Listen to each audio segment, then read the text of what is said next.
so happy that you're joining us. Tina sent us a little message that says she's unable to attend, but she promised me that she is going to be watching the recording. So for Tina's sake, I'm starting the recording, well, and the rest of you as well. I was talking to Andile just now, and he mentioned to me that he's in Pietermaritzburg. Andile, how's the weather out there in Pietermaritzburg, Andile? Andile, you still with us? Hello, sir. Hello, Andile. I was chatting to you, and I forgot to record your response. How's the weather in Pietermaritzburg? So it's all bright, no rain, nothing. Yeah, it's just that cold now since winter. Great. Yeah. I believe you're on stage 3 load shedding. Isn't it stage 4, sir? Oh my goodness, have we gone to stage 4 now? Yeah, Oh, stage 4. Andile. Well, I just hope my laptop lasts and that my Wi-Fi device works and we can have our lecture. So last week we had a SAP, thank you, Andile. So let's just look at my lecture schedule. Some of you have sent me email and you've sent me WhatsApp messages, what's going on with us. So today is the 16th, and on the 6th, I forgot to fill in my schedule. So we will be having chapter 2 and chapter 3, right? Last week, we had the KPMG.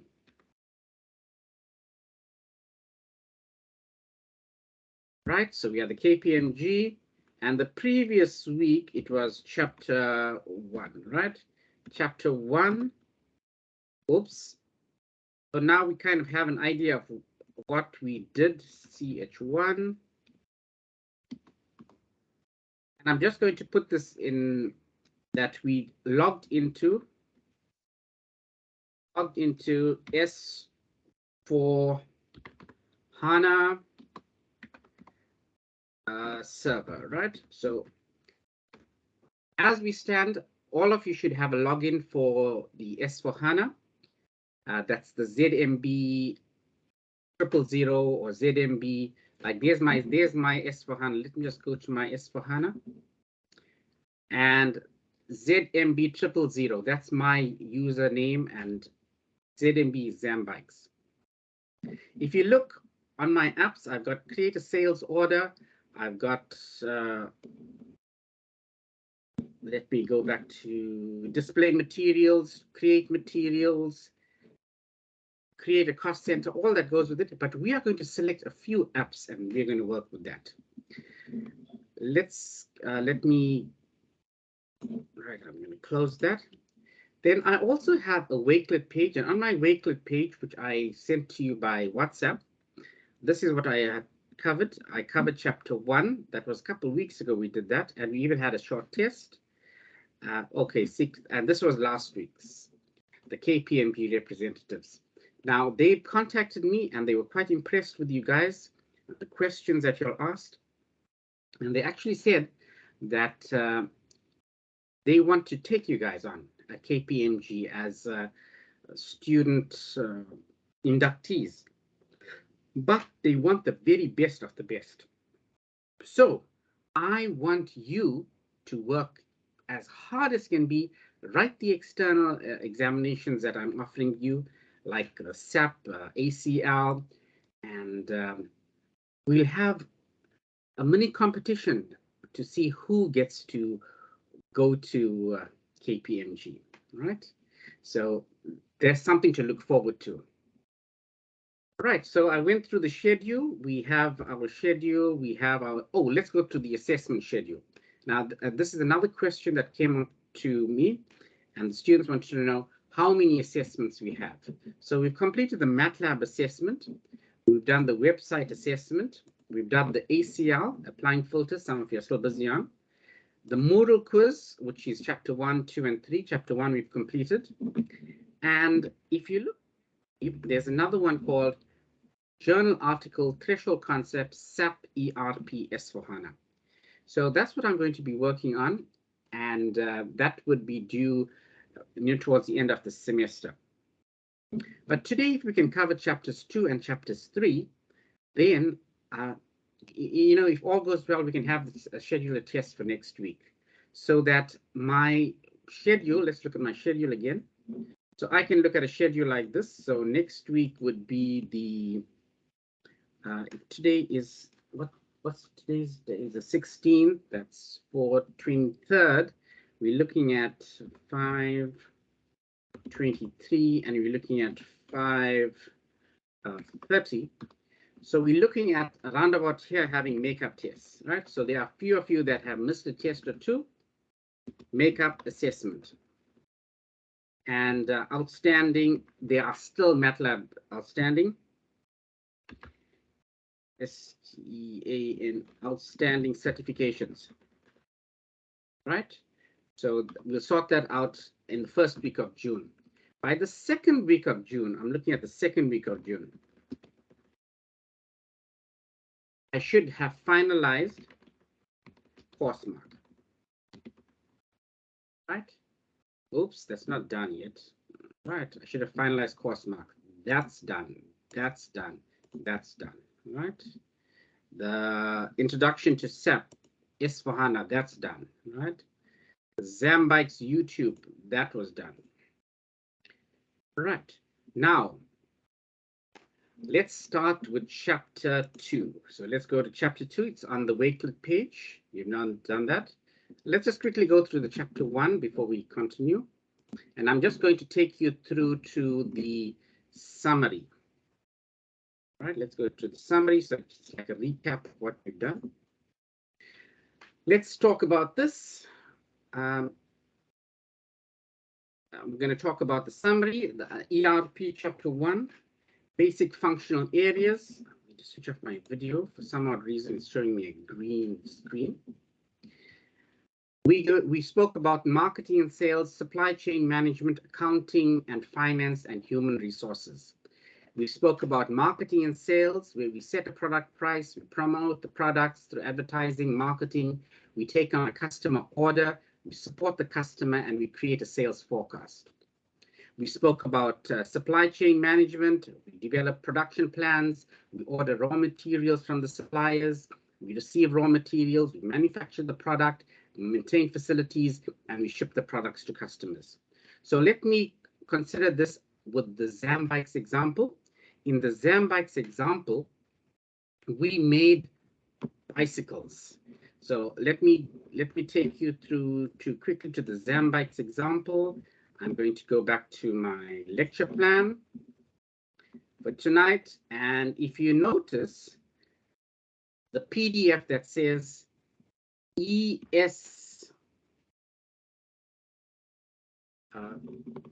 Enterprise Systems S/4HANA, it's still loading.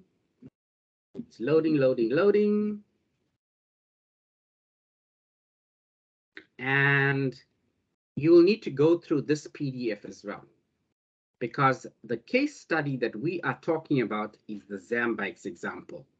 Some of you told me that you watched the YouTube video. Very good. You're going to keep that in mind, because the Zambikes, the Zambulance, which is a Zambike ambulance, is one of the devices that, the bicycles that they make. That we need to create a sales order. There we go. It says ISIFA. And let me see where we are in the ISIFA example. So there's all the products that Zambikes had. We will create a transport bicycle, a bamboo touring bike, a Zambulance, a Zamcart. And if you look at what happened in chapter 1, we spoke about marketing and sales, supply chain. We spoke about products, how would we advertise. If you watch the Zambike's example, their advertising was on Facebook. Their advertising was through billboards. Their advertising was through social media. Their advertising was, I think they even sent faxes. They had a website. And let's look at how they'll take a customer order. We are going to do that. We are actually going to do that example, right, with you. So Let's now go to the next slide in chapter 1, accounting and finance. We are going to create a sales order in the Zambikes example with the S4HANA. I can't see your screen. Oops, thank you. I'm sorry. The audio. Oh, you can only hear audio. I'm sorry about that. Let me go back to sharing screen. Thank you for bringing that to my attention. Please stop me whenever I'm losing you or you can't see me. I'm switching my camera off and I'm going to go back to a new share. Let me go back to a new share my screen. Was that Claudia? Claudia, are you able to see my screen now? Claudia? I can see your screen, but I think it was Tesh. Oh, it was Tash. Was it? Yeah. I'm sorry, I can't see the names out here because I'm sharing my screen. Okay. Anyway, I was talking about chapter 1. We just having a quick recap of chapter 1. So if you look at the accounting processes that they had, I spoke. I'm not sure if you had seen this one, where they spoke about raw materials, producing a product and shipping the product. So if I look at my Zambikes have a Zambulance. That's a product that they make. A bamboo touring bike. That's a product that they make. The transport Zambike. And they'll also provide, let's say, a handlebar or a bicycle tire or a water bottle. So those are products that they will ship, produce, and they'll do it. So that's where you're going to pick up from the theory behind this ERP system that we're talking about, right? I'm not sure if by me switching over to Google Doc and switching to the PDF, whether that affects the sharing of the screen. Right, so I'm now looking at slide 44 of chapter 1. There's this thing about the HR processes. You're going to look at the accountant, the person who's responsible for creating the delivery, the person who's responsible for checking on the raw materials, all that bearing in mind the Zambikes example. Let's look at, I think whenever I switch, I must do a quick changeover. Let's look at slide number 45. They spoke about employees working in one functional area need data from employees in another functional area. So the advertising department, they would advertise that they are now selling a Zambike touring bike, and the salesman would get an order from a customer. They would need to get the raw materials. That's what I'm talking about, how data from one area is required, and it will take on the role of you being a Zambike employee. Now we're going to play around with you being the receptionist, you being the accountant, you being the guy who does the delivery. So keep this in mind when we do the practical work. Hopefully I can start that today, and we can continue with that next week as well. And ultimately, we will actually create a financial statement for the Zambikes company. So that was chapter 1. You can look through all of this. It's on the Wakelet page that I created. There's my Wakelet page, my lecture plan for the 16th of May. Wow, 70 views. Okay, I kept on editing that, right? Right, so that's the plan. Let's go to chapter 2. Let's look at chapter 2. Chapter 2, I've shared my screen. It says chapter 2, the development of enterprise resource planning systems. So we need to identify factors that led to the development of the ERP system. Now, I'm not going to go in detail in terms of the history behind it. I'm not interested in that. I'm just interested in how and what, and we can use it. I'll be talking about the modular characteristics of ERP. In fact, I've already introduced you to this. And I even asked you a question and you filled in the Google Doc where I wanted you to log into the system and I wanted you to see the apps that are available in S4HANA. What are some of the pros and cons of implementing an ERP system? Hey, all I want you to know is last week you heard KPMG representatives talk about they have an ERP system. They are promoting S4HANA. I think that's all the pro you need to worry about. Don't worry about any of the cons, right? Okay, I shouldn't be saying that to you. And we'll talk about the developments in ERP. An enterprise resource planning system can help to integrate a company's operations.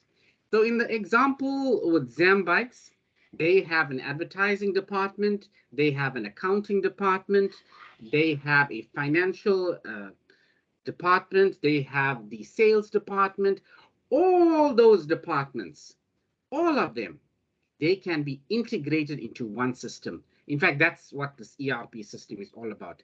At DUT, we're also trying to implement an ERP system where we're going to have the ITSA system, the exam system, the student recruitment system, the HR system, all of that into one ERP system. Now, the nice thing about this is if I make a change in one department or in one system, for example, if I have to update my cell phone number on the HR system, I'm using a very trivial example, but it now updates it on all the systems.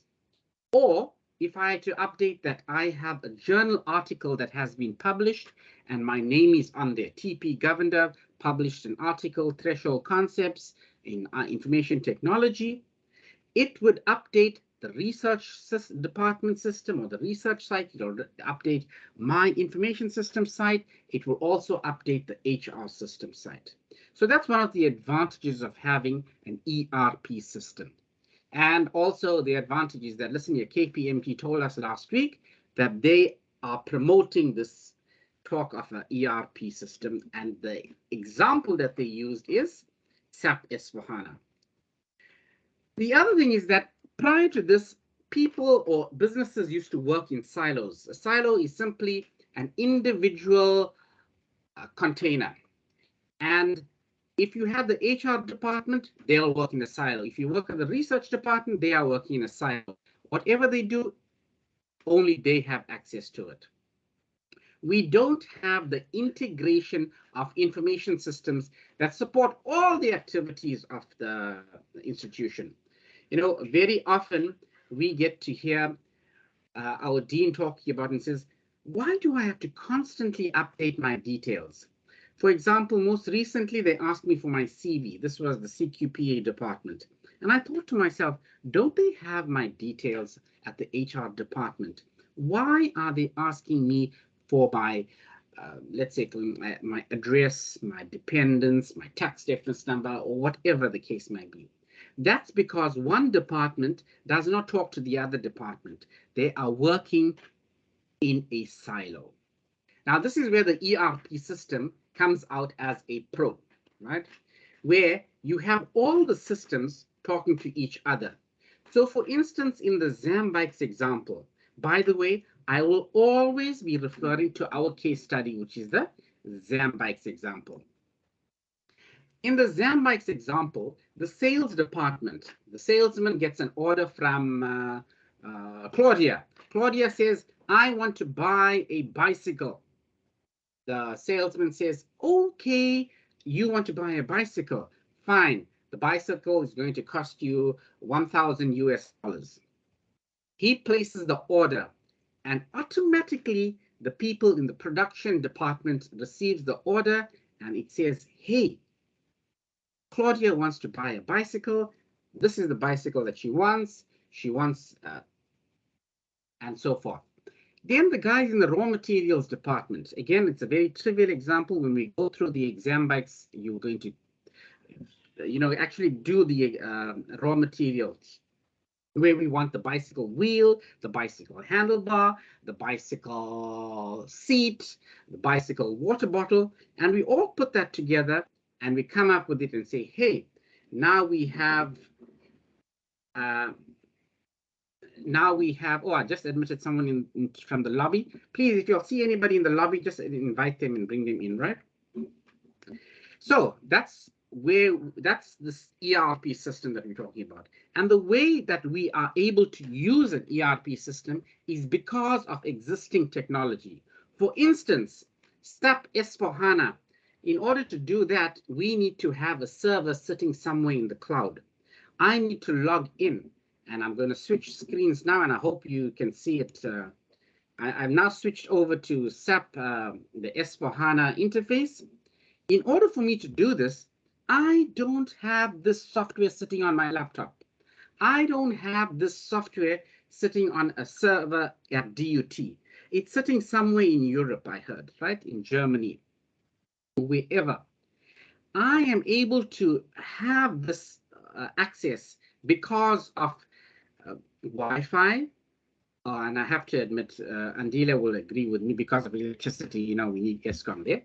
And because of internet connectivity, and because of you know, having an internet service provider and all that goes with it. So basically, if it wasn't for the technology that we have at this point in time, I would not have been able to work with this S/4HANA ERP system. Okay, so that's what they talk about in that one. Again, I'm going to switch over to my chapter 2. I hope my screen, it takes it. Let's go to that. It says, re-engineering of companies to shift from functional focus to a business process focus. Last week, if you listened to the guy from KPMG, he spoke about business processes that were employed at KPMG, or basically any business for that matter. Re-engineering kind of means a change in the way we do our present operations. We're no longer going to take a pen and paper, go to a company and say, okay, Tina, what do you want? Okay, Claudia, you want a bicycle. Let me write that down on a pen, with my pen on a piece of paper. No, now I'm going to have maybe a tablet. I'm going to come to you and I say, hey, I would like to buy a bicycle. In fact, I may not even come to you. I'll probably do it over the internet on a website. And that was the reason for me asking you to create a website for a business. I wanted you to be able to see the value of using technology to implement a business process. While we're talking about that, I just thought about this. The census is coming up. And a couple of years ago, when they did a census is where they count the people in South Africa or wherever, right? They had huge pieces of paper, right? It was like A5 pages, and they wrote your name and all that goes with it. A couple of weeks ago, when the lady came to do the census, she had a tablet. By the way, a quick joke. How once upon a time a tablet used to be a Panado or Disprin, you know, now we call it tablets a mini computer, huh? How's that for a joke? Is that a good joke? As a good advertisement break? Man, give me a heart or a smile or a thumbs up. Oh, yes, I got it. There, I got it. Oh, yeah. Thank you. Okay, so that's where we're talking about re-engineering, changing the way we used to do a census. I'll give you another example. My wife does online shopping, and the courier service brings the I know she buys clothes or shoes or whatever. And now, what do they do? Oh, I can see lots of laughing. Yes, that's right. That's what ladies do, right? A long time ago, what the courier service they used to do, they used to get you to sign with the pen and paper, right? But most recently, they don't ask you to sign with the pen and paper. They have a little touch screen, and then they click and sign on that.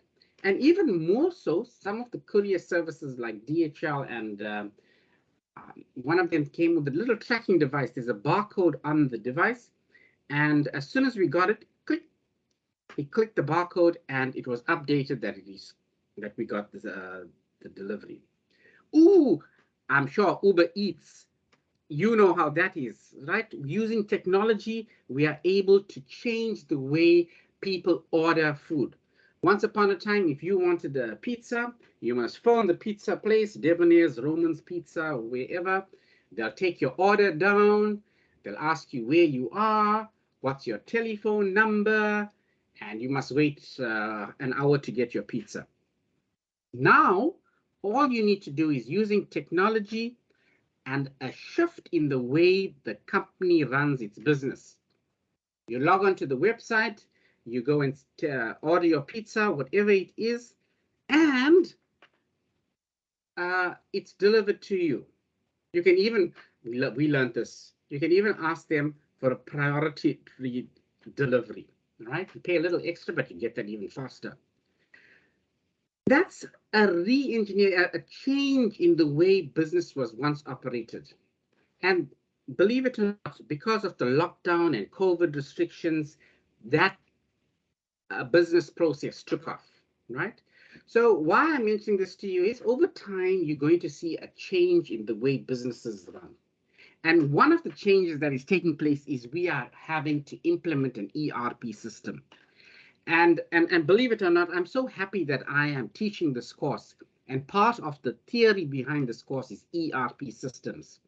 And I'm so happy that I wrote the exam last year, Enterprise Resource Planning and Train the Trainer and all that goes with it. And I heard that S4HANA is now going to replace existing SAP releases. Okay, and I'm hoping that you guys will write that external certification and be employed at KPMG. I'll be so happy. All right, so you can go and read up on all of this, the how a computer started, the transistors, the that's history of computers using a spreadsheet and all that goes. What's a relational database, a client server architecture, the database management. That's not the core of this course, right? The core of this course is Enterprise Resource Planning, ERP Systems. So let's go and take another nice word that they have, Material Requirements Planning. Once upon a time, it used to be inventory. Now it's Materials Requirements Planning. By the way, if I go to my SAP S4HANA, I'm going to search for an app that says materials. I've switched over an app. Okay, ZMB-000. For some odd reason, it's requesting me to sign in. Oh, I probably was, signed in a couple hours ago when I was preparing for the lecture, and I never signed out, or I must have lost the Wi-Fi connection. So let me go and look for the MATERIALS, right? So I'm actually in my S4HANA SAP environment, and I'm looking for a materials app. And it's taking us some time. All right, we'll come back to this. Let's go back to the lecture, and hopefully when I switch over to my S4HANA, you're going to see that. Oh, okay, it's there. It's working. Right, so what was I talking about? I was talking about materials requirements planning. And there's all the apps that's dealing with materials in the S4HANA environment.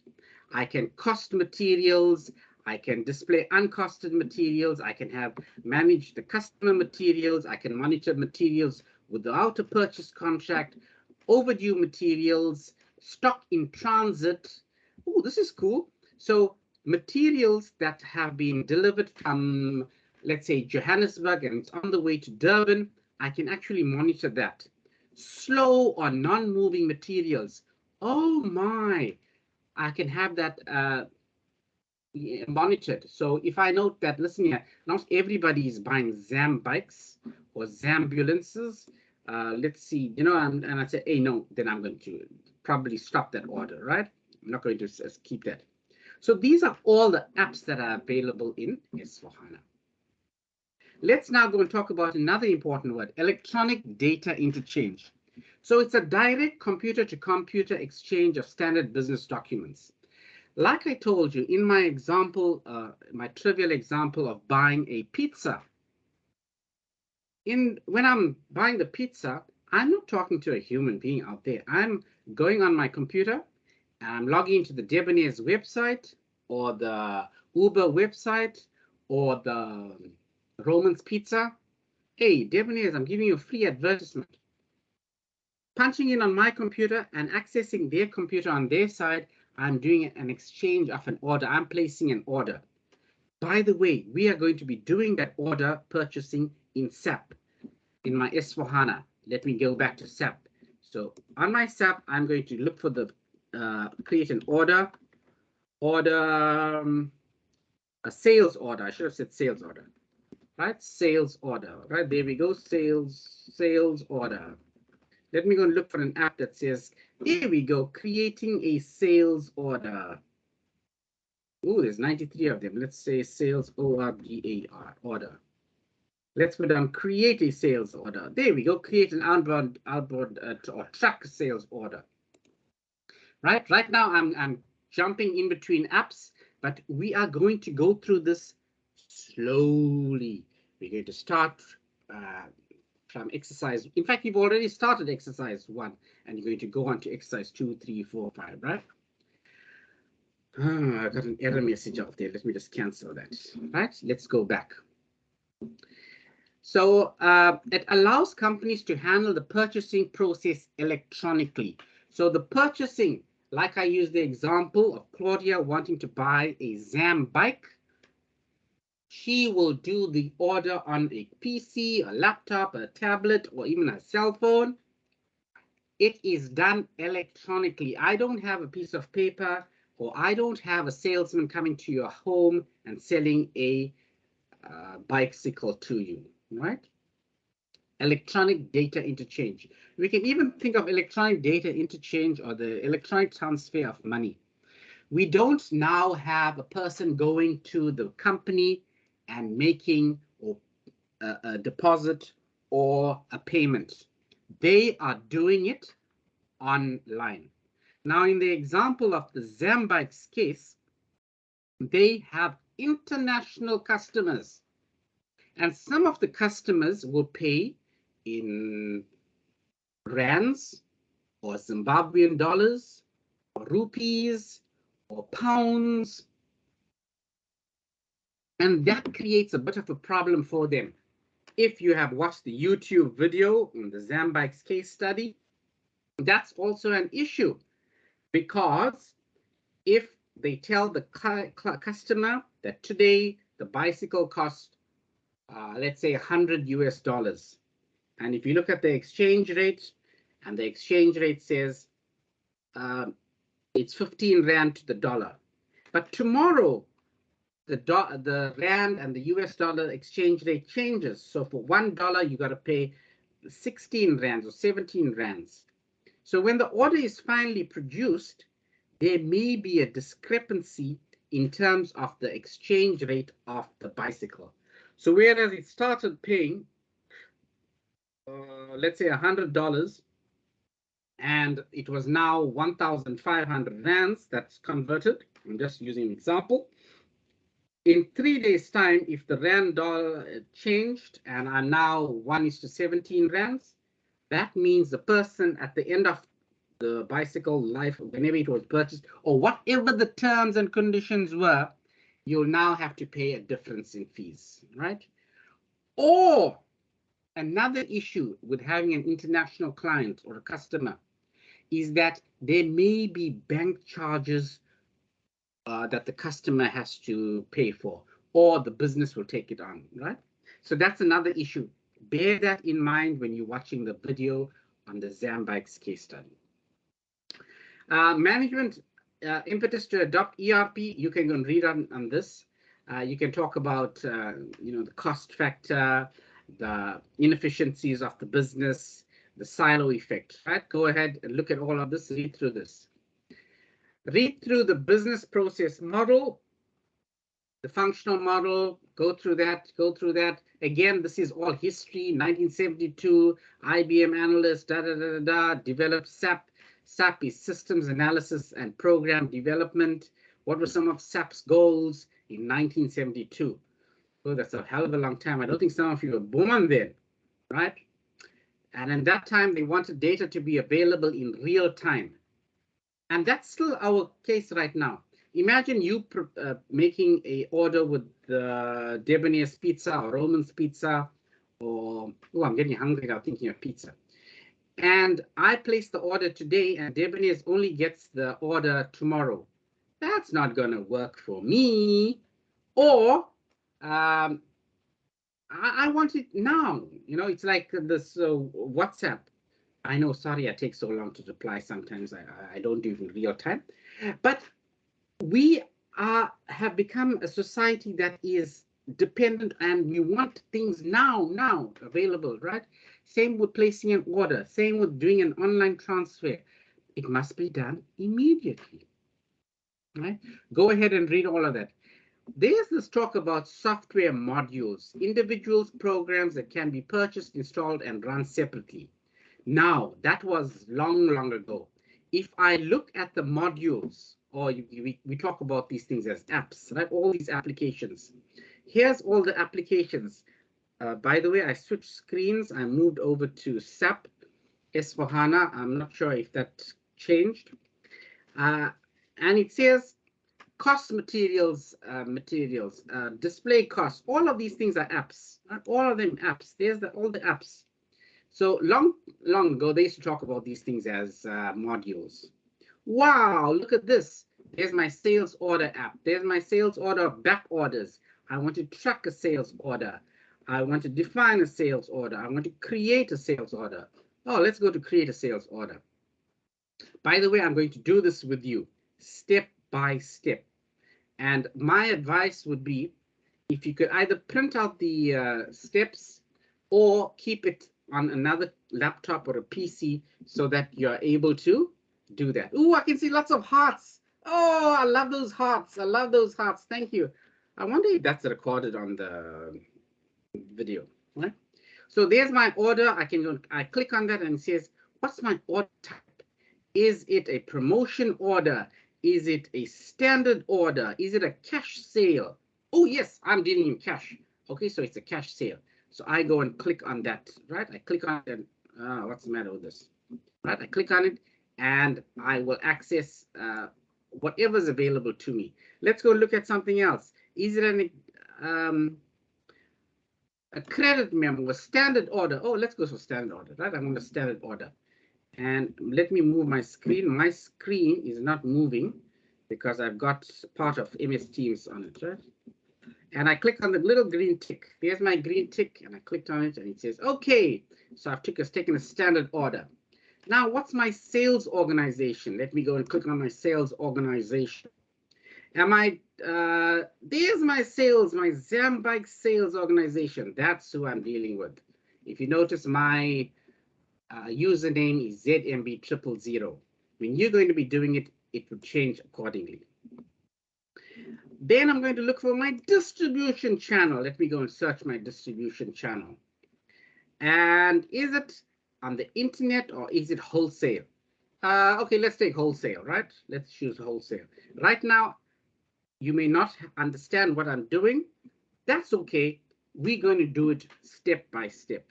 So this is one, you can consider it as a module. You can consider it as an application, part of you generating the business process. Let's go to my division. My division, am I going to be working with bicycle accessories like the bicycle handle or the bicycle seat or the bicycle tire? Or is it the entire bicycle, right? So let's choose the entire bicycle and I click on the green little tick. My sales office, where's my sales office, right? And let me go and, right, okay, now I can't go to this aspect because I haven't told you about the codes associated with the sales. There's different sales offices that the Zambike's example uses, right?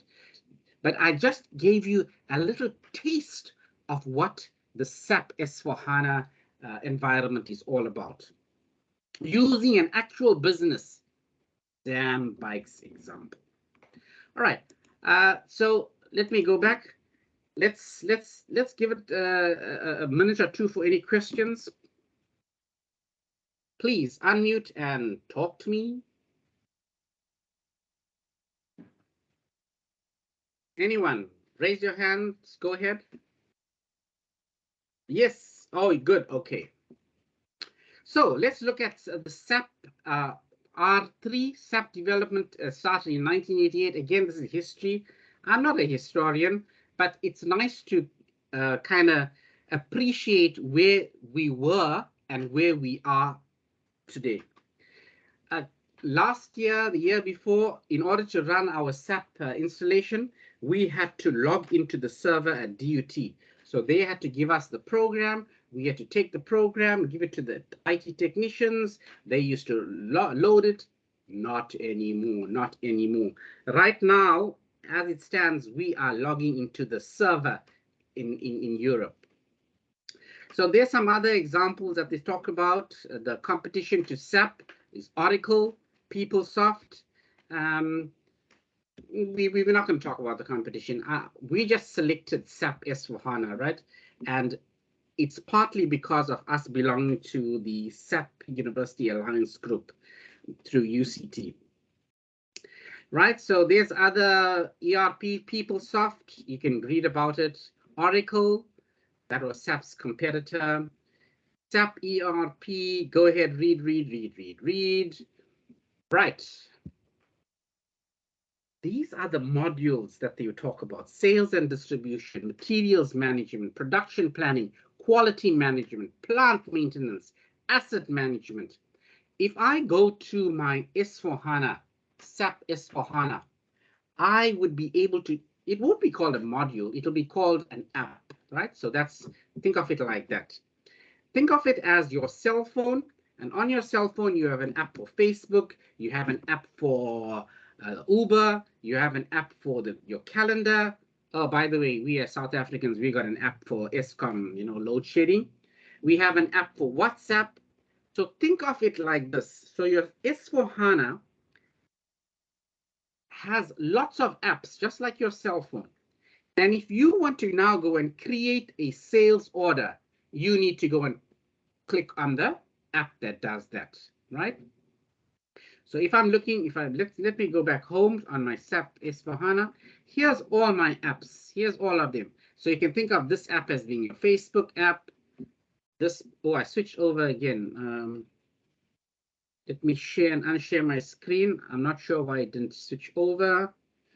Let me go and stop sharing, reshare. Right. Okay, so there we go. So think of this as being an app on your cell phone. Each one of them is an app. Like you can think of enterprise asset management as your Facebook app, financial management, financial accounting as an app for WhatsApp. Navigation is another app. Project management is another app on your cell phone. And warehouse management, sales and distribution. Now, I'm not going to go through every single app. I don't have the time for that. I basically have about 5 to 6 weeks of the semester left over. And I still have to give you another module test on chapter 2 and 3. And I have to give you this practical assessment on, because y'all are postgraduate, we have to do some journal articles and research and all that goes with it. So I'm going to select 1 or 2 apps, and I'm going to start us off in this semester. Next semester, we're going to run with this. We're going to be creating, ultimately, a financial statement. And let me tell you a little secret. I don't know much about accounting. I don't know, how to do this debit and credit and what have you, right? But guess what? Using this program, using SAP S/4HANA, I'm able to create at the end of it all a financial statement. And boy, was I thrilled with that when I did it, right? I was able to create sales, create, balance sheets, all that goes with it. And ultimately, I was able to produce financial statement for a pretend year end, right? All right, so that's the beauty of this. And again, as your lecturer, I'm selling this idea across to you because this is my module descriptor. By the way, next week we'll talk about a module descriptor, right? This HR module, I don't think we'll have time to do that, but I definitely want to do the financial accounting module, right? Because ultimately, I want to produce a financial statement. So let's look at the directions in ERP, quality management, project management, plant maintenance. All this is just to whet your appetite, and hopefully you will feel so interested and so motivated that you will want to do the examination with CIFA. Right, so go ahead, read up on all of this, the software implementation. Right, read up on features of SAP ERP. We're actually going to do this. We're going to do it practically. SAP software designers chose the best, most efficient way in which business processes should be handled. Right, should be handled. We'll talk about that. Go and read up what happened in 1998. Read up about what happened in 2000, the mid-1990s, the changing market. Go on, right? How much does an ERP system cost? Should every business buy an ERP package? I know Durban University of Technology is going to be using that. How long does it take to see a return on investment? Why do some companies have more success with ERPs than others? By the way, if you read some journal articles on SAP ERP or ERPs in general, there are some negatives to it, right? One is the cost factor. So an example like Zambikes, that might be overkill to have S4HANA running on that system, all right? Or let's say if you are starting a little business, that may be an overkill to have a majorly, outlay in terms of expenditure for our ERP system. But that's on a small time basis, right? That's one of those negatives. All right, let's talk at the size of here we go, size of the company, the consultants fees, the analyst fees. Please do a Google. How much does a SAP, let's do that while I'm here. Let's do that now. Let's do that. Salary of a SAP ERP. By the way, I switched screens again. I'm not sure if it's showing it to you. How much does a SAP consultant make in South Africa? The average SAP consultant salary in South Africa. Oh my goodness. Is that what I'm reading? 1,140,000 per year? Or 585 Rand per hour.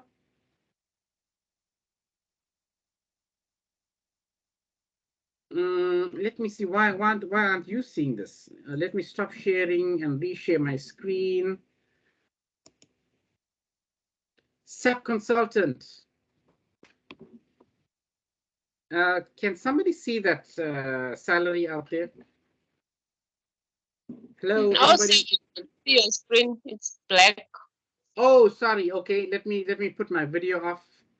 I clicked on the wrong. And are you able to see my screen now? Okay, I'm stop sharing. I'm resharing.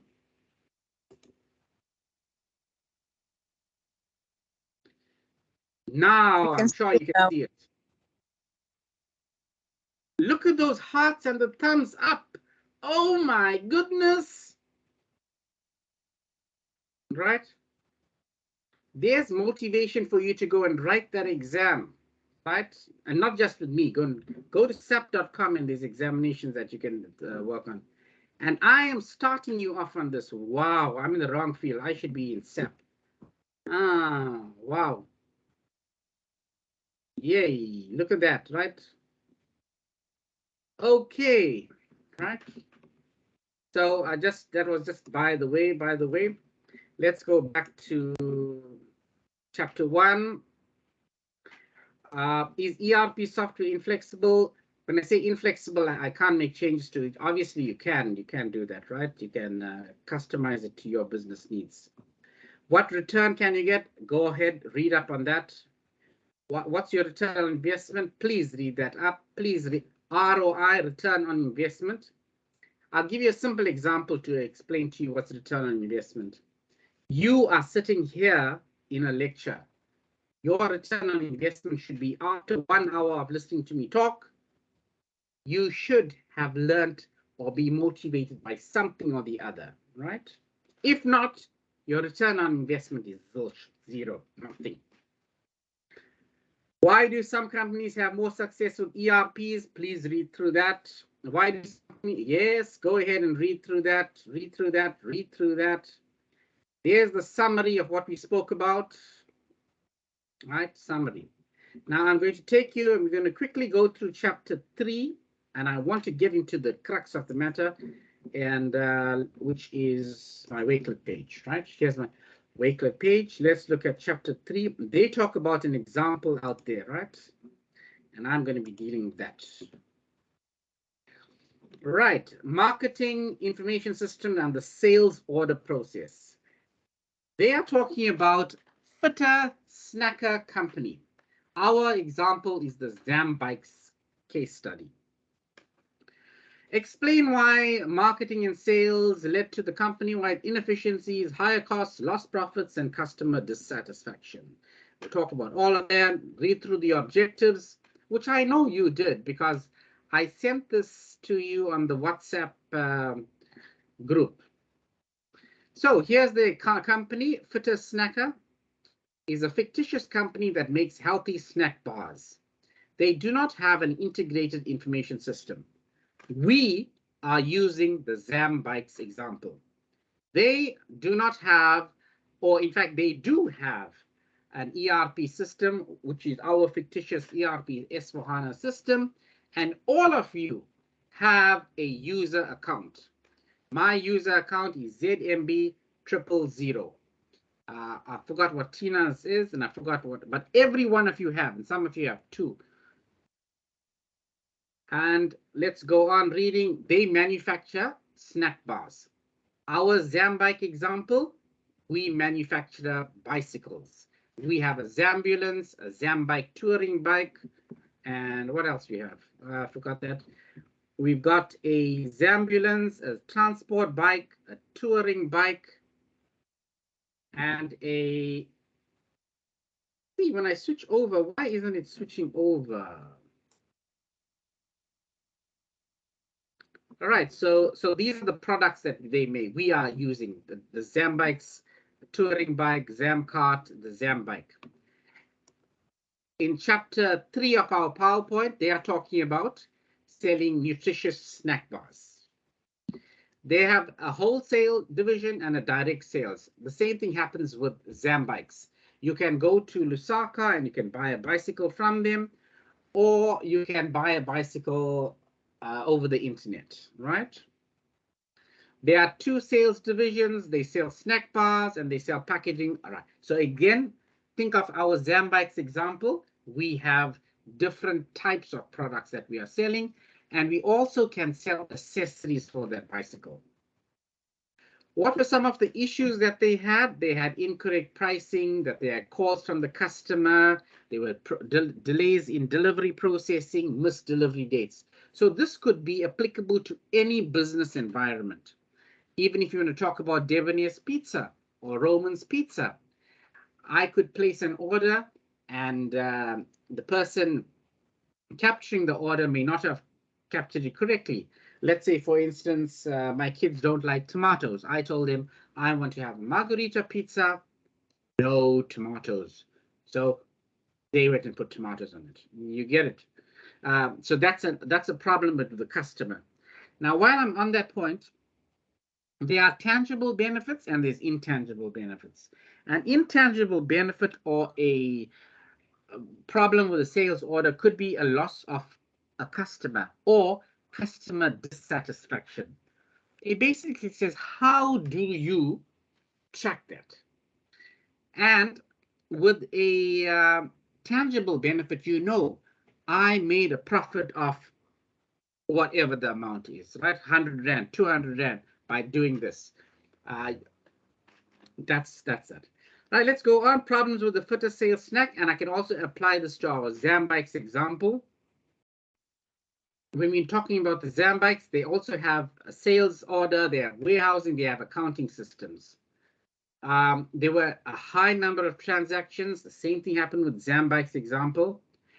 And the information was not available in real time. So let's say, for instance, Claudia made an order. She placed an order for a bicycle, and she wanted the Zambike's touring bicycle, and she wanted it with a particular handlebar or a particular seat or a particular size of tire. And they were not able to provide that or to get it from their suppliers or wherever. And that would have been a delay in the process. Now, if we are able to track the raw materials that produce this bicycle, we would be able to provide Claudia with an update as to you made the order on the 1st of March, the 3rd of March, with the raw materials, which is your bicycle tire, your bicycle handle, was brought to the company. Assembly started on the 5th of March. It is ready for pickup or collection or delivery on the 8th of March, right? Now that's what a ERP system would be able to do. Go ahead, read through all of this, the problems with the stacker sales. Let's go to this. So sales quotations and orders. I'm going to do this example with you in the Zambike's case study. We are going to get an order for a bicycle, or we're going to get an order for accessories for the bicycle. Again, go ahead and read this. This is all the manual processing that we're doing it, right? Each customer will have a particular customer order number. Like, for instance, in Claudia's case, if Claudia is going to be our customer, we are going to give her an account number. All of you are customers to DUT. All of you are students. As students, all of you have a student number. That's probably our primary key in order to access your account, right? Read through that.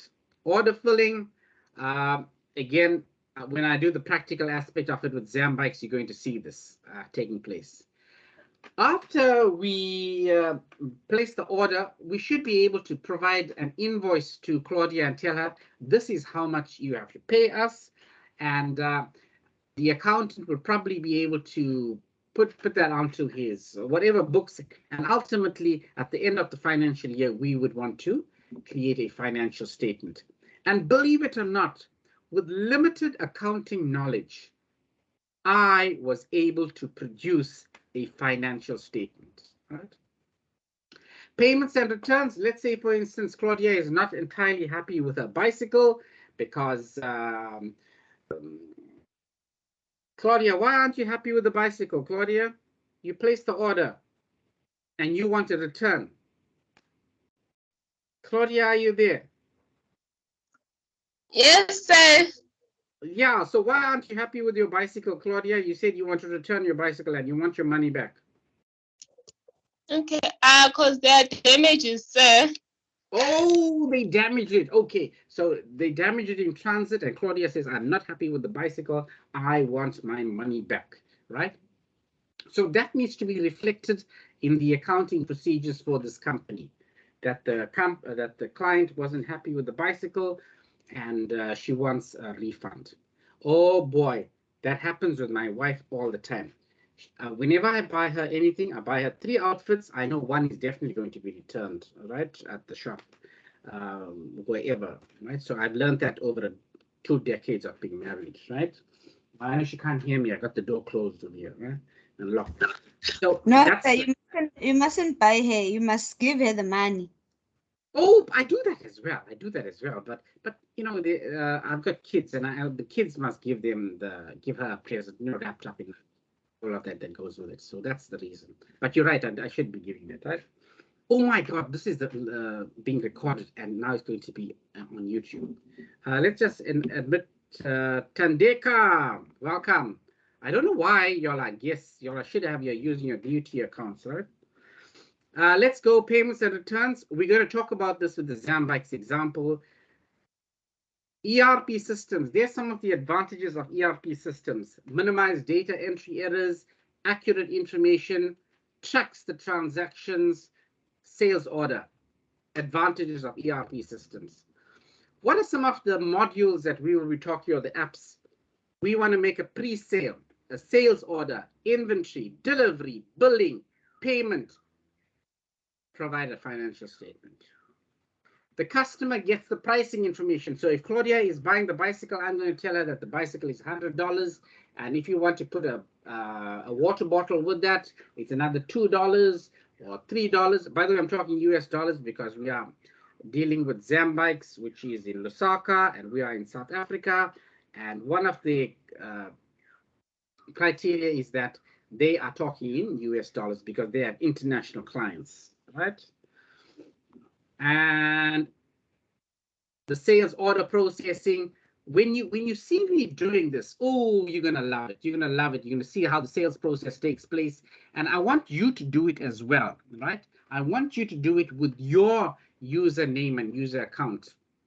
And you'll see this delivery that takes place. You can actually have a delivery date and when it's expected, and you can track the processes if it's going by rail or by truck or whatever. We want to build this. We want to, either by fax or email. There's this EDI, electronic data interchange, taking place, and how we'll get a payment. It'll go directly into our bank account. And if you watch the video again, I'm highlighting the point that they said that their customers did not know that when they make a international transfer or an international payment, that the bank had implemented bank charges. Right, so go ahead and read through that. How would you take an order? I'm going to do this now with you. Taking an order in the SAP ERP system, tracking an order. Aha! Now these screenshots are from an older version, right? In the S/4HANA environment, it's going to look slightly, not slightly, a lot different, right? So this is just an idea of what's happening. This is important. The customer master data, the materials master data, the organizational structure. The customer master data will have the customer's account number, the customer's address details, the customer's payment details. All that will be captured in the customer's master data. So when Claudia makes an order to me, she would have had to have filled in her address details, a telephone number, all that goes with it. And when I am doing the delivery note for Claudia, I'm not going to ask her again, Claudia, what's your address? What's your telephone number? The application required for me to do the delivery note would pick it up or take it or extract it from the customer master data. That's what that means, all right? Taking an order, we're going to do an order just now. We're going to do a document flow. Again, this is a bit of an old screenshot because I've actually changed over to SAP S/4HANA, and you're going to see it working in it. Let's talk about discount pricing. So Claudia buys a bicycle, or she says, I want to buy 2 bicycles. I want to buy one for my Claudia. Who you want to buy a bicycle for? You're quite rich now. 2 or 3 bicycles. Claudia? I can buy for my daughter as well. Okay, so Claudia wants to buy 2 bicycles, one for her, one for her daughter, and for her neighbor. I don't know why she wants to do that. So she's buying 3 bicycles in total, and she requests a discount. So on our system, we must be able to give Claudia a 10% discount. Or Claudia says, listen here, I'm going to pay, instead of paying 30 days to pay, I'm going to pay COD, cash on delivery. And if I'm going to do cash on delivery or within 24 hours, I want a 5% discount. So my accounting process must be able to do that. There's the screenshot for you to see the discounting of prices. Hopefully we can get to that this semester, or we will do that next semester where I talk about the discounting.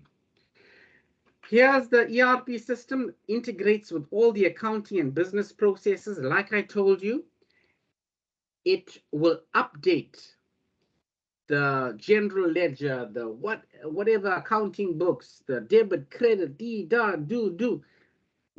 And believe it or not, even if I haven't reached the end of my financial year, I will be able to extract a financial statement. And last year when I did it, when I was studying for this exam, I was simply thrilled because I don't have the knowledge of an accountant or a chartered accountant or a person with a degree in a BCom or whatever. But I was able to extract a financial statement. And boy, did that make me feel great. And I hope you'll see that as well. Right? Here's the customer relationship management, deals with customers, the companies, the interaction with the customers. You have a complaint, you have a return, you have a change of your details. Claudia now, she's, for some odd reason, she's changed her cell phone number. She's now got a business contract and she didn't want to port her number. So talk about that, we'll come to that, right? That will be under your customer master data. Let's go on. Let's leave this for.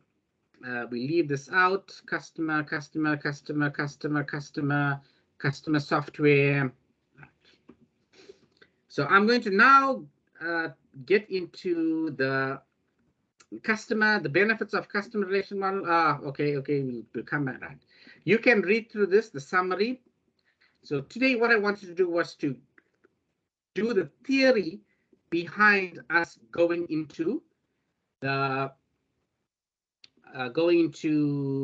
SAP, right? So now, if I go to my Wakelet page, I've switched over, and it says ES Fundamentals Short Course Manual, right? So I'm going to do that, and I want now. I'm now going to go to my. I'm going to go to my.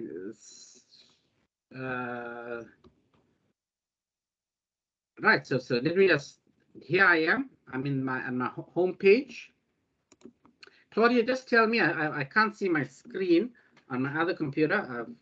I've switched over to SAP S4HANA, my user account, ZMB000. Claudia or Andila, can you see that?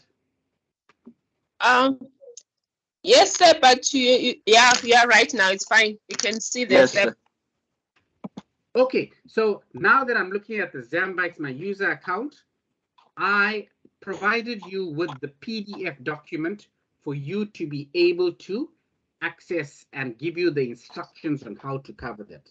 So you will need to click on the Wakelet page and you need to go to, you'll read all through the notes that talks about Zambikes and the theory behind it and what's an enterprise system and business processes, reporting data.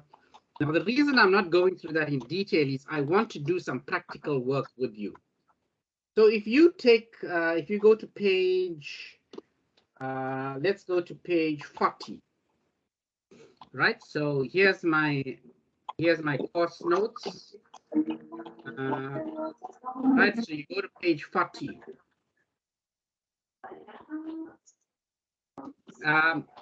Claudia, just tell me, Claudia, can you see page 40 where it says logging onto the SAP S4HANA?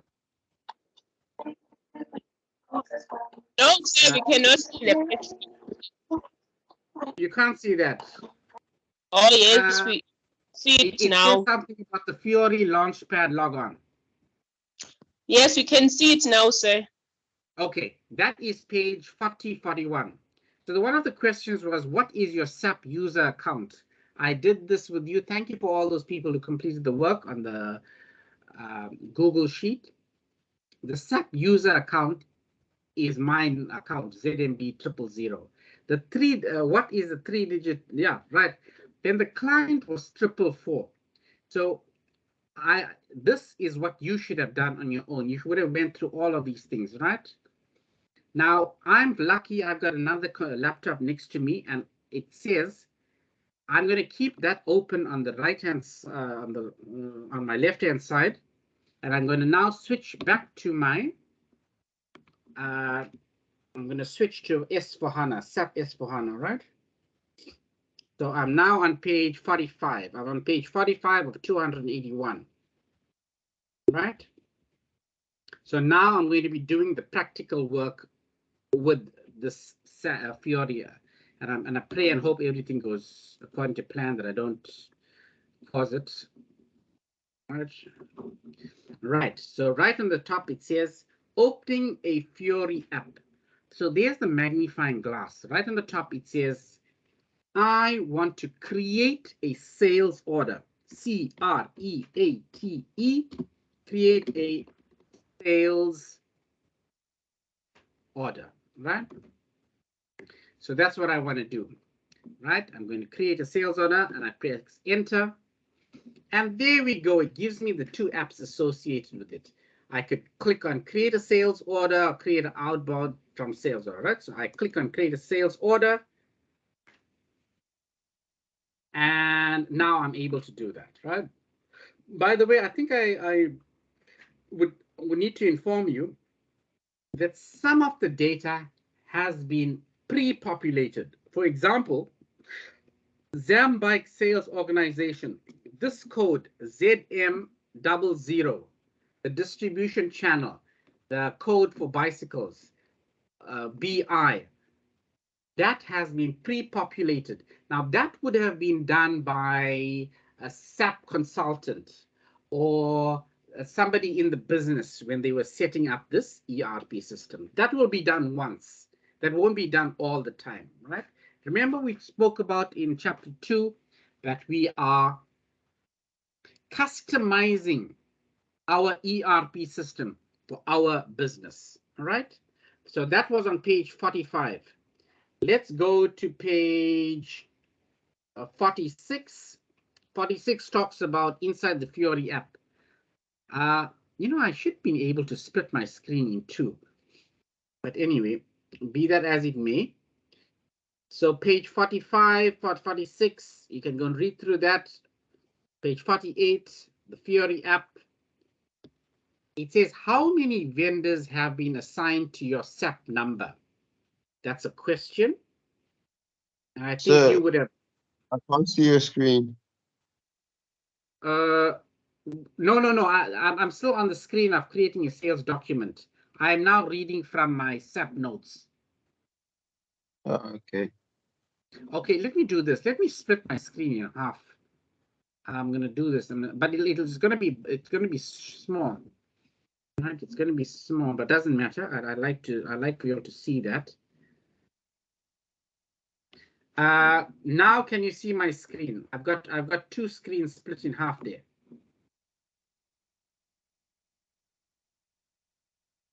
I'm not sure who had asked that question. Right. So if I look at Yes, my so we can see on it. right hand side, yes. Now it'll be a good idea if you print this document out so that you have a copy next to you, and you'd be able to follow the instructions on the left and do the practical work on the right hand side. All right. So now I'm going on my left hand side. I am going to page 47. I'm looking at page 48. I'm looking at page 49. I'm looking at page 50, organizing favorite apps. All of that you can read, right? Edit the home page. We're not going to play around or do that. So there's exercise ZN4. To be able to effectively complete the upcoming ISIFA workshop, make the following changes. Group materials management. Add the following apps. Create purchasing information record, curricula material download, remove the following app. Now, I'm going to use a simple way. I want to create purchasing info record. So create purchasing P-U-R-C-H-A-S,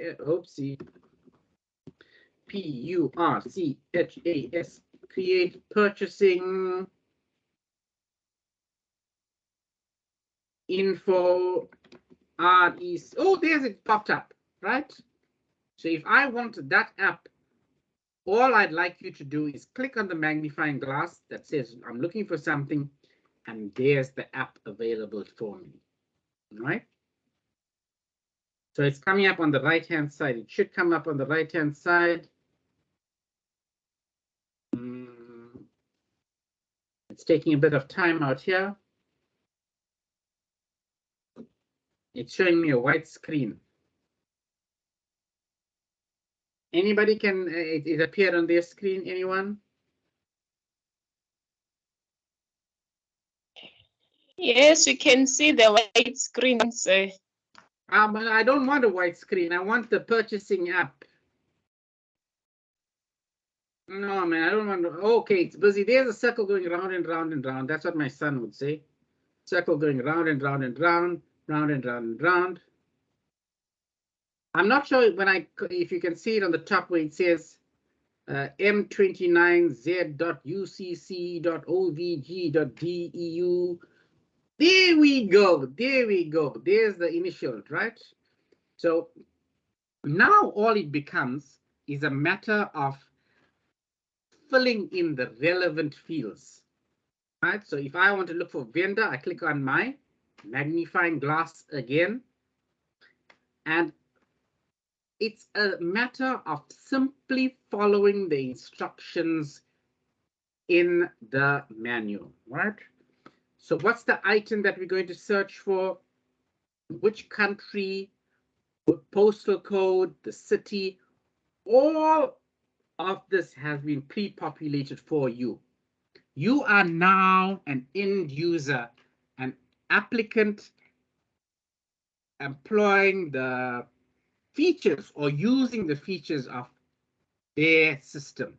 And you are going to play the role of an accountant, a delivery clerk, or a receptionist, or even an accountant or the boss itself, right?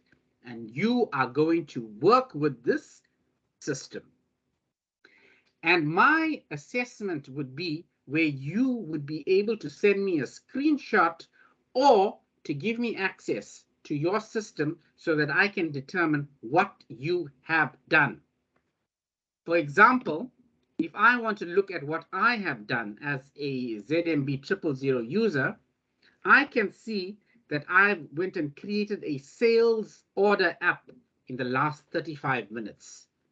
And 34 days ago, I created a sales order. That was a month ago when I was preparing for this course and I was preparing for teaching this to you. So 34 days ago, a month ago, I was talking about controlling orders, right? Now let me share my screen again. I'm going to share my screen. I'm going to put it in on right. So let me go now to page. It's now page 53. I'm going to set my default values. You can do all of that.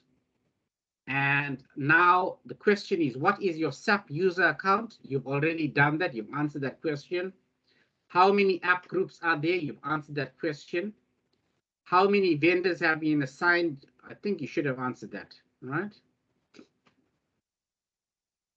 Okay, let's go to the first app, Procure to Pay. Right, Procure to Pay. It says, given a business organization scenario, identify and describe the organization structure. Now, our business scenario is the Zambikes example.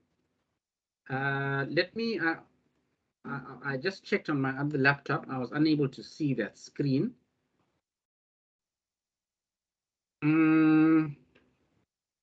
Anybody can tell me that you should see the screen split in two. It would say on the left-hand side, it says learning outcomes, the unit's learning outcomes. And on the right-hand side, it's, oh, thank you for the thumbs up. Now, on my laptop, on my other laptop, I can't see that. Right, but stop me whenever. Tell me that, listen here, I have a problem on my screen and I'm unable to see what I'm talking about. So on my left-hand side, I have the notes, and this is my objective that I want to, for some odd reason, my other computer is opening up something else. Let me just, no. I like to see what you see. That's why I have another computer on my desk. Right. So on page 60 of my, let's call this my short course manual. Well, that's the thing. It says, describe a typical procure to pay process, the sequence of steps, inputs and outputs of each step. You need to display the master data and create a purchasing information record. You need to create a purchase order. You need to create a goods receipt for the purchase order. You need to enter the invoice receipt from the vendor and post the payment to the vendor. Then you need to display the purchase order history. So that's the learning outcome. Let's go on. Procure to pay. In procure to pay, the client is the hierarchical unit in the subsystem. We'll talk about a company code, right? So Zambikes has a company code associated with it. It has a plant where we manufacture the bicycles, where we distribute the bicycles, where we store the finished product. Right, so and there's codes associated with each one. Right, so maybe in Lusaka, that's where we have it. You can go and read on this, the purchasing organization. I want you to read that. What's the organizational structure? Who are the buyers? Whether we have internal or external vendors. Right, so go and look through this on page 66. Just give me a thumbs up or two that you are able to, you're following me, that I'm looking at page 66. Claudia, do you see page 66 on the right-hand side, left-hand side? Yes, sir, we can see it. Okay, great, right? So that notes would be available to you, and you will need to go through that because that is the theory behind the Zambikes case study. So in terms of, see, I can't read it now. I got to make it bigger here. Right? It says, let me see if I can open it on this on my other computer, page 66. So if I look at the Zambikes, there's a client. A client has a company code. Think of this as your entity relationship diagram. Your purchasing organization, and these are the elements that we have. So the Zambikes company is in Lusaka and it's in Mangwe, right? In Lusaka, they have their trading goods, their semi-finished goods, and their finished goods. In Mangwe, they have the raw materials, like let's say, for instance, the bamboo. These are bamboo bikes. They have the finished products, and they also have the semi-finished products. So now let's go to page 67. My master data. Remember, I was talking to you about a master data, customer master data. So that will have Claudia's details, like her home address, her telephone number, her account, and all that goes with it, right? So let me now go to another one. Would be the vendor data. This has all the information with needed to do the business with the supplier, and also the business partners details. So I'm going to go through that. Then we have the company code. I'll tell you what's the company code just now. Right. Let me now jump to the materials master data. You remember in my theory on chapter 2, I was talking about sales and distribution, materials management, plant maintenance, quality management. This is all part of materials master data. Right? I'm now looking at page 75. Purchasing information. Remember I told you that Claudia wants to buy a bicycle. I'm now on page 75 of the notes. Right? Claudia, just tell me that you can see page 75.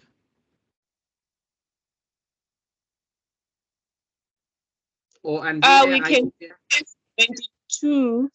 I think it's Okay. 72. Okay, wait, it should say something like says purchasing information record. Framework for the purchasing. Okay, now it's fine. So we can see the Great. page 75. Right, page 75. That's where we're going to make a purchase order for the bicycle. So before Claudia buys the bicycle, she wants a quotation because she has custom needs. Maybe she wants the frame made of bamboo and she wants a steel handlebar, or she wants, oh my, maybe carbon fiber. Oh, I don't think they do that, but maybe she wants to put carbon fiber in there, right? And if I look at the next page, what are some of the conditions associated with the sale, right? Remember we spoke about discounts. That will come under conditions of sale. So here's my master data record, my master data, and we are actually going to generate this. I'm now looking at page 77, Claudia. Can you see page 77? Yes, Claudia? Right. yes, but I cannot see it properly because it's like 2 pages that are split. Okay, Oh, now sorry. Okay, sorry. Let me take out that split again. Let me take out that split. Right, I'm going to take out that split. Now, can you see it, Claudia? yes, sir, we can see it properly now. Great. Now, this is the master data, right? So the vendor data says that I want to buy a brake kit, and I'm going to buy 10 brake kits, and the unit price is 600, right? And it's from raw materials, and the plant is in Mangwe. Remember, a couple slides ago, I told you that Mangwe stores all the raw materials. Then if I look at the pricing element at the bottom, it has a column that says quantity, name, amount, price, and what are some of the conditions, right? Keep this in mind when we are doing the practical work. Here's my procure to pay, the process. I'm now looking at page 78. Right. So what happens now? There's my purchase order. Think of this diagrammatic representation. Let's go on. Let's go on.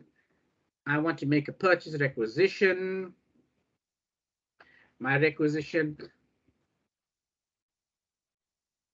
Right. I'm going to read up all of that. Read. My purchase order. Read. Ah, there we go. There's this electronic data interchange. I spoke to you about this in chapter 2. Here's a purchase order, goods receipt, materials movement, effects of a goods receipt, all of this, page 87, and I'm going on and on and on. So we are now, what's my time now? Oh, it's 6:30 already. So I'm gonna kind of round up of my notes and stuff. I want you to spend this week reading through all these notes, right? And next week, we're going to have a short assessment on chapters 2 and chapters 3, and we are going to do some practical aspects of this. Okay, all right. So these are the roles that we're going to play on page 96.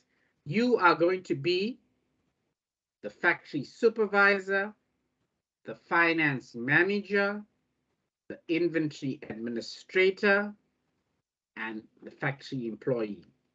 Using the account that I've given you, the username, in my case, it's ZMB000. We are going to be able to do all of this, right? There's some sample questions out here. By the way, I could ask you these questions in the assessment as well, right?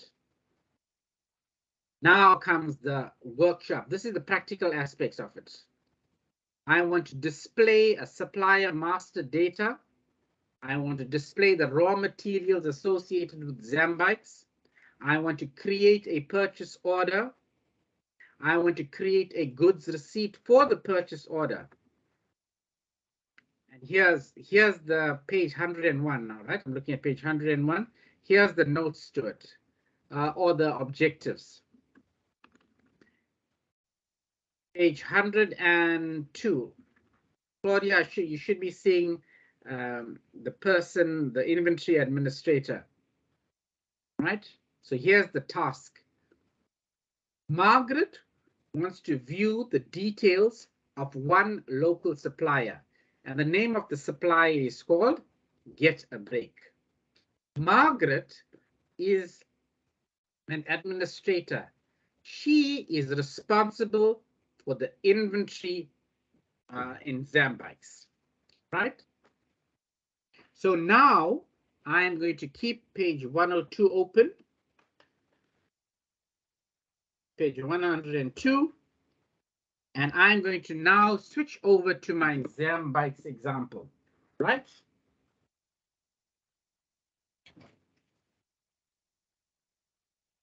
Right, let me go and switch over to my Zambites example. Right.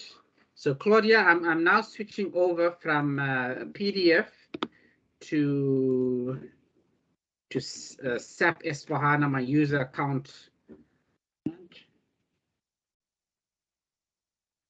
Right. So now I want to display what was my story was Margaret, right? Margaret is the inventory manager.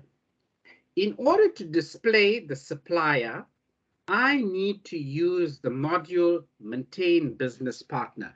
So let me go to my apps and look for maintain business. There's it. It's opened up. Maintain business partner. And on page 102 of my workshop notes, it says that I want to go and find out what's my local supplier called Get a Break. Now, you know that a bicycle has a brake system in it. That's where I want to do it. To display an existing supplier, I must use the maintain business partner. So Claudia, can you see on the top, I have the app called Maintain Business Partner. There's my title out there, right? It says Maintain Business Partner. And on my left-hand side, it says Find Business Partner. I can find it by means of a number. Next to the Find field, there's my Find field, Business Partner. Next to the field, I need to put down, I want to find him by, this is a drop-down arrow. I want to find him by supplier number. In order to find the supplier number, I need to click on the supplier number field. Here's my magnifying glass. And this tells me that is the account number of the vendor or the creditor. I'm going to click on that magnifying glass. When I click on the magnifying glass, it says, what is my search term? In the vendor field, I need to include my vendor number. Whenever it requests from you the instruction that says type in your number, you need to type in the 3-digit from your SAP number. In my instance, my SAP number is 000, which comes from my ZMB username. You will also have your own SAP number. You can't take my number 000. Now, the reason this is done is that each of these accounts has data associated with it. Now, obviously, we cannot play around with the Zambikes example because that's a real business. If we go and make changes to their vendor accounts or their customer database, then it's going to affect their business. And we don't want to do that. Right? So what has happened is all 100 users, we have accounts from ZM000 all the way to ZM99, right? 099. That's 100 user accounts. Choose the search item. So here's my search item. And my search item is 000. Let me select my country, which is, in my case, South Africa. And because I've done this before, right, it's pre-populated all my details, right? Now, I don't want all my details for you to see that. When you do it, you would be able to see your details, right? I don't want to take, let's go and clear the form, right? Clear the form. Right? So choose suppliers by country. I don't want the supplier. I want a supplier by country. Or I could have selected suppliers by company code if I knew their company code. And now, with the Zambikes example, the company code is ZM00.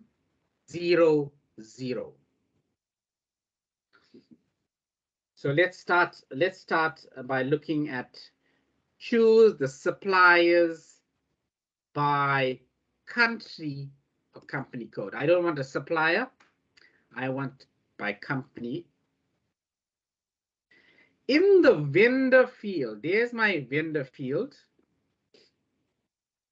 I must replace it with my user number. So there's my user number.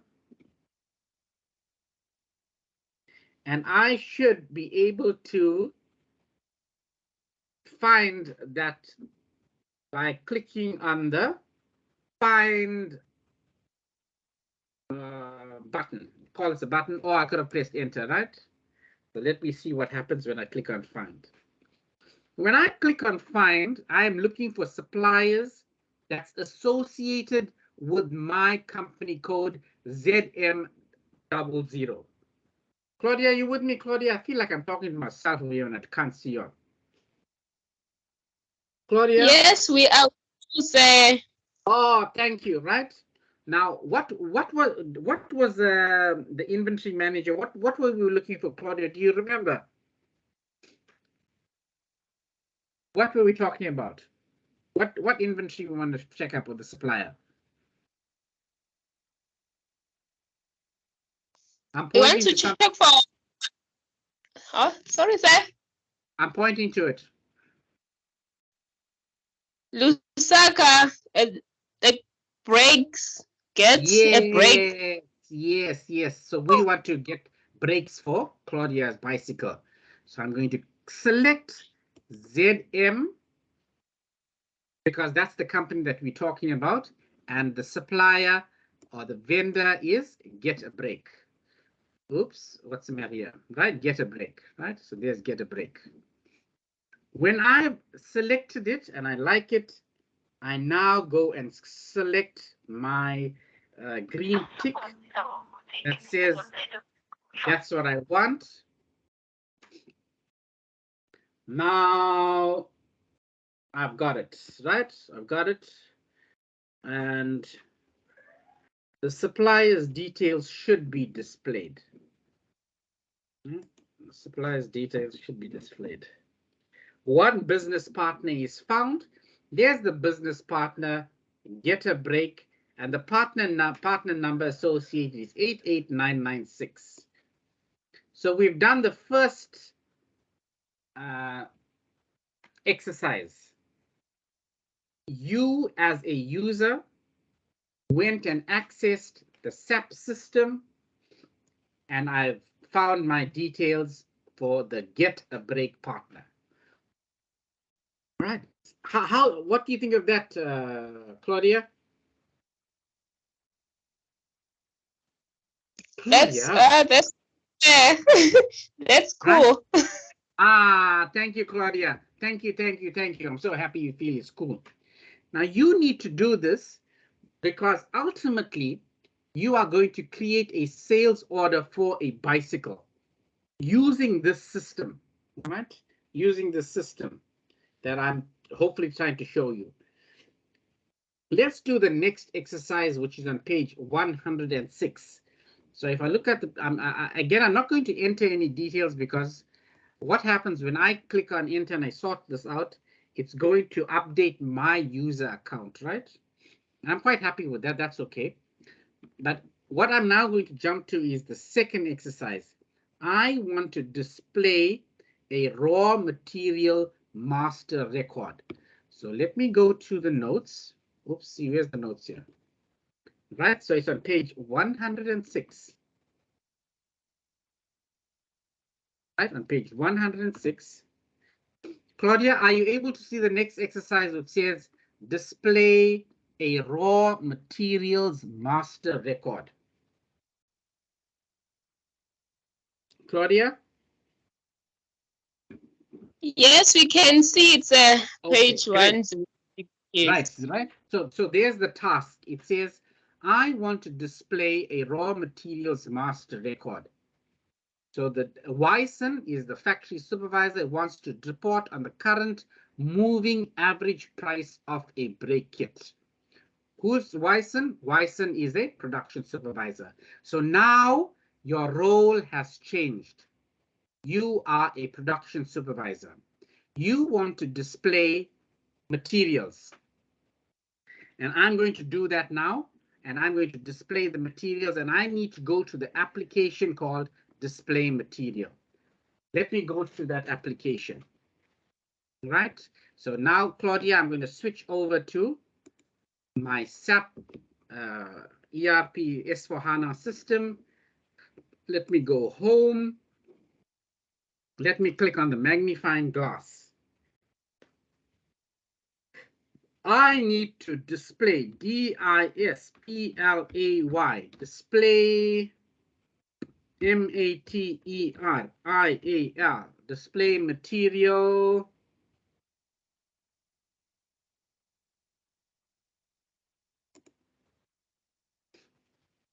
Right, so there we go. It says display material. There's my screen.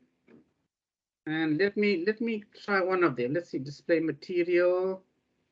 Right. So, Claudia, are you able to see my application that says display material? Yes, sir, we can see it. Great. Now there's my magnifying glass again. My magnifying glass says I want to find out the number. Now this you don't create. This has been set up for you. Someone else did it, right? The materials number. Now I want to find the material. Choose the plant material by description. So let me just go back again. Let me go back again. So I am at the screen next to the materials field. Next to the material field. And it is materials by supplier.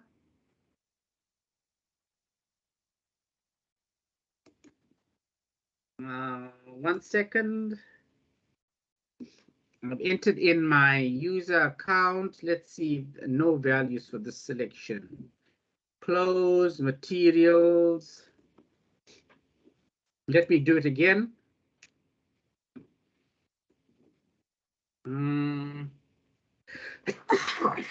Excuse me, sorry.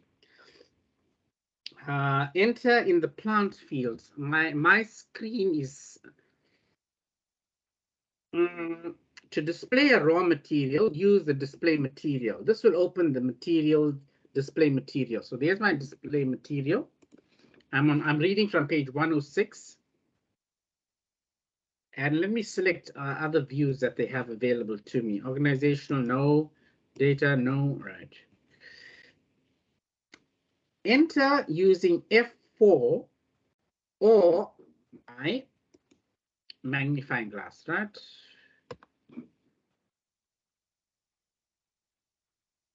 Material number. I've done this before. For some odd reason, it's not accessing. Language is EN, English. Material, and I don't have the same screen.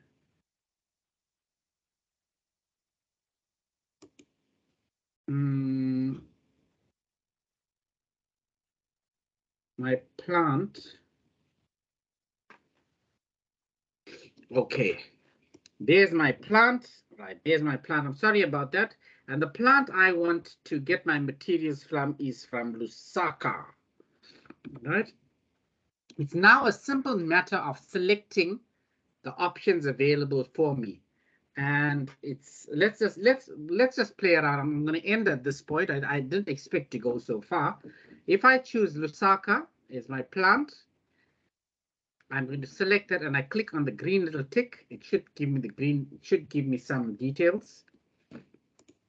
Right, there's Lusaka. And let's see if it can find some details associated with that. Associated with my name or my user account. Nothing has been associated with that. Right. My material is, my plant is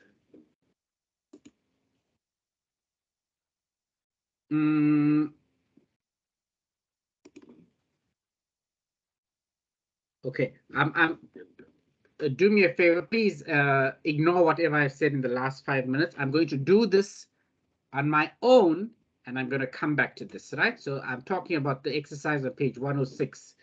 There's a page 106, display a raw material master record. I'm going to do this on my own. I'm going to follow this up next week, where I'm doing the practical work associated with displaying a material. For some odd reason, it's not working. I'm missing out one step or the other. That this break kit, it's not showing it to me, right? All right, and that's where we're going to start. In fact, I've done quite a bit. I've done quite a bit of work for today. So some of the questions would be, what is the material number? What is the division of the selected material? The purchasing group of it, the average moving price, the currency, all of that, right? Okay. Do I have any questions? Any questions from anybody? Questions? Claudia, are you there? Yes, we are fine, sir. You okay? All right. So next week, you think we'd be able to tackle chapters 2 and 3. You should have an idea of how I assess and what I expect from you. We'll have a quick Moodle quiz. Can we do that? Yes, if it's a quiz just like last time, sir, then we can try. Oh, like last time. Yeah, it'll be similar to last time, right? Right, similar to last time. So, and nothing stops me from testing you on chapter 1 as well, right? All right, how about that, Claudia? No, sir, you have tested us on chapter 1 already. So can we just do 2? You know, it's so difficult to make up questions, especially in chapter 3, which is a practical component. You see all this work that I'm doing with you now on screen. That's a practical component from chapter 3. Right? Okay. Yes, so sir. You have a whole week to try and come up with the questions. I've got the questions already. Last year I did it on chapter 1, 2, and 3. Oh, okay, sir. All right. So Right. if I'm looking at my to-do list, there's my to-do list. So next week would be a Moodle quiz 1, 2, 3. Right. How's that?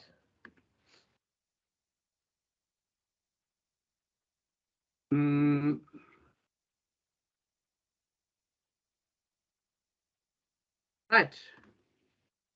And then and also we'll do some. We'll do page 108. Right. Page 108. So how long? How much time will you be allocating to the quiz? Say 25 minutes, 25 to 30 minutes. Is that okay? Before, at the start of the class or at the end? Like, I just want to know if. Let's do it at the start, right? Okay, I'm thank not you. going to leave it open for too long because I don't want students to, feel that. Think of it like this. If we were in a face-to-face situation, you would have sat in the lecture and you would have written the test during the lecture time, right?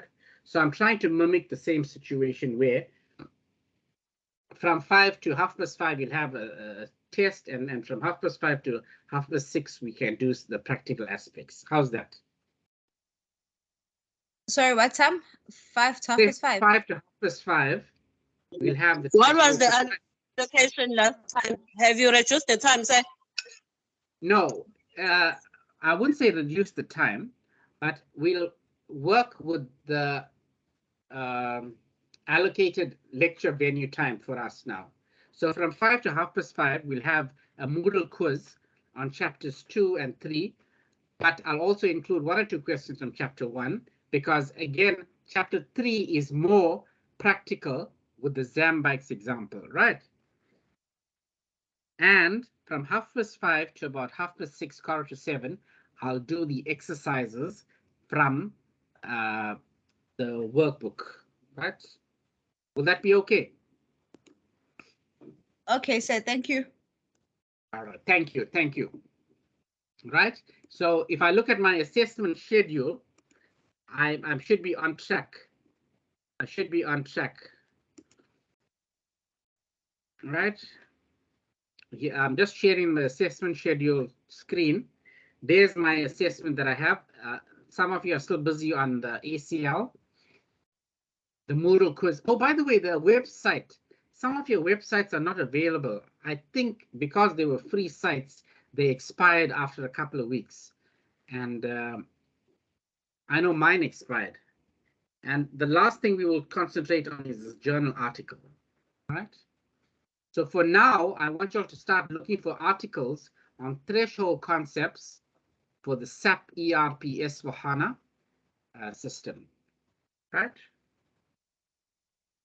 Hello, right? Claudia? Yes, sir. Right. Yes, sir. Right. So again, the Moodle quiz is not going to be difficult. It's multiple choice questions, and I expect you all to pass it. But worst case scenario, if you don't and you need a makeup test, I'm here to help you as well. I think there were 1 or 2 of you that missed the other test. I will schedule the makeup test around about the 1st, 2nd week of June. Okay. Oh, I spelled makeup wrong. Can you see my to-do list yet, Claudia? Yes, I just want to check page 108. Will it be part of our assessment for next week? No. The practical work is not part of the assessment for next week. The practical work is here to give you a visualization of the theoretical concepts that I'm talking about. Okay, thanks. Okay, Right. thank you. Now, if we were in a lab situation, if this was face-to-face lectures, you would be sitting in front of your own computer at ML Sultan campus or Ritson campus, and we would be doing this. This is not the way I envisioned lecturing to you this course. You are supposed to be sitting in front of a PC. I'm supposed to be coming around, checking up on you. You're supposed to be having a manual next to you, a printed copy, and working with it, right? Okay, Claudia? Okay. Right.